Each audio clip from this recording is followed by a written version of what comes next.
ఇక number 3, ఇజ్రాయెల్లోని military capital ఏదైతే ఉందో టెలివీవ్ పైన ఇరాన్ యుద్ధ తీవ్రతని పెంచుతోంది. దాదాపుగా 42 ఆర్మీ బేసుల మీద ఉత్తరాన ఉన్న ఇజ్రాయెల్లో ఉన్న నార్త్ సైడ్లో ఉన్న 42 ఆర్మీ బేసుల్ని మొత్తం నేలమట్టం చేసినట్టుగా తెలుస్తుంది. అంటే యుద్ధ తీవ్రతని ఇరాన్ బాగా దూకుడు పెంచింది.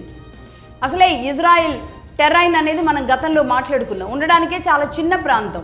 కానీ అలాగే ఇప్పటికే వాళ్ళ ఐరన్ డోమ్స్ అన్నీ కూడా నేలమట్టమైపోయిన పరిస్థితి ఉంది. ఇజ్రాయెల్ నిజానికి టెక్నాలజీలో అత్యంత బలమైన దేశం.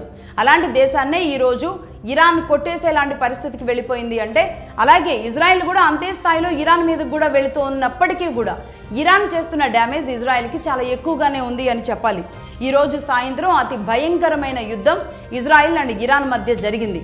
ఇజ్రాయెల్ అయితే తీవ్రంగా నష్టపోయినట్టుగానే తెలుస్తోంది.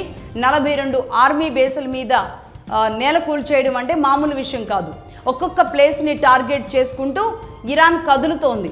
గతం కంటే కూడా అంటే మొన్నటి యుద్ధం కంటే ఈ యుద్ధాన్ని ఎందుకో తన స్పీడ్ పెంచి మరి ఇరాన్ దూకుడుగా వెళ్తున్న పరిస్థితి చాలా స్పష్టంగా కనబడుతోంది. సో మొత్తంగా ఇరాన్ వర్సెస్ ఇజ్రాయిల్గా యుద్ధ తీవ్రత ముందుకు వెళ్తోంది.